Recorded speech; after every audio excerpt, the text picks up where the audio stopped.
As Carnage and his forces tear up New York City looking for the also-precious codexes, anyone stuck in the web of the symbiotes will need to fight if they want to survive. All this and more in the pages of Venom issue number 17. Let's hop on in, shall we? Alrighty then, so picking up from where Absolute Carnage issue number 1 ended, Eddie and Peter were getting their butts royally kicked by Carnage's symbiote drones. Feeling his mortality like never before, Eddie begins to wonder about the life he's going to leave behind for his son Dylan, and it's on that note we actually switch on over for the rest of the issue and see what Dylan is doing. Yeah, I can already tell that's going to upset some people that Venom's big tie-in to his own event, Absolute Carnage, in his own solo book doesn't actually feature him all that much. That's still not to say it can't be interesting though, especially not when the boys are being babysitted by the frickin' evil Reed Richards of the Ultimate Universe, the Maker. Surprise, surprise, but this dude is not at all good with kids, freaking them out when he takes off his helmet and shows his giant distended alien brain. If nothing else though, he thinks he may finally have perfected a machine that will be able to remove symbiote codexes from people without actually killing them. Dylan wants to give it a fun acronym, only for the Maker to fire back by saying, "Acronyms are for children in comic books." Now, despite telling Peter and Eddie before they left that the Maker wouldn't risk sending one of the kids through the machine first to make sure if it works, yeah, he forgot about that, mainly just cause Evil Reed has a big evil boner for big evil science. Dylan and Normie protest, and just around the time you start to wonder, was it a good idea for the heroes to leave their kids with this weirdo? The situation quickly changes with the reappearance of the Life Foundation symbiotes, minus Scream. I actually quite enjoyed the Life Foundation symbiote one-shot from Clay Chapman, and this carries on from there. In a way, the Maker gets a little giddy at the idea to finally be able to go symbiote hunting again. He's outfitted his entire hideout with a bunch of weapons, too. Though perhaps Maker's information about the Life Foundation symbiotes are slightly out of date, they've been empowered by Null, as you can see from the spiral on their heads, and because of that, they're not reacting the same.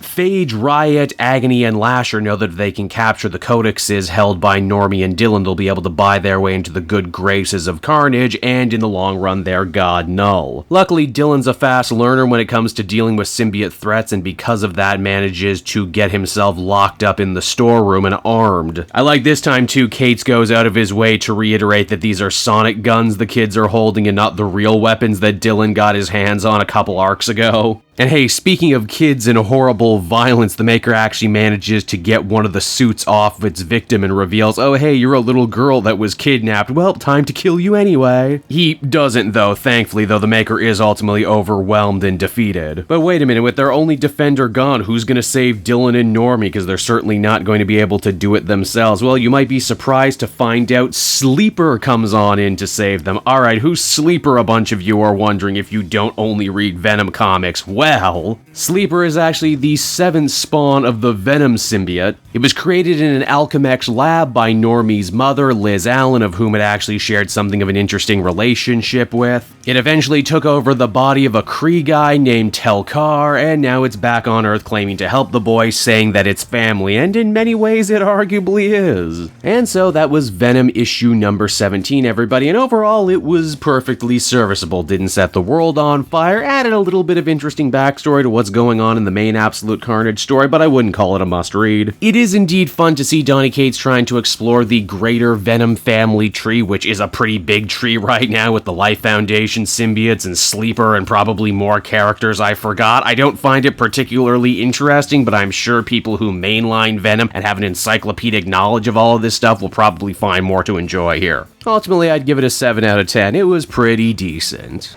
Hey there everyone, it's your old pal Cave Jewel, and if you're seeing me right now, that means you watched to the end of the video, which I am very appreciative of. It really helps drive engagement and retention and all that other good YouTube stuff. So does liking and commenting. Wink wink. If you like my content too, you should check out my Patreon page. We just redid all the tiers, so there's a ton of great rewards. You can become a patron for as little as $1 a month, and well, it would just really help me out. It's never expected, but always appreciated. So until next time everyone, I've been Cape Joel, and I will see you next time. Bye-bye.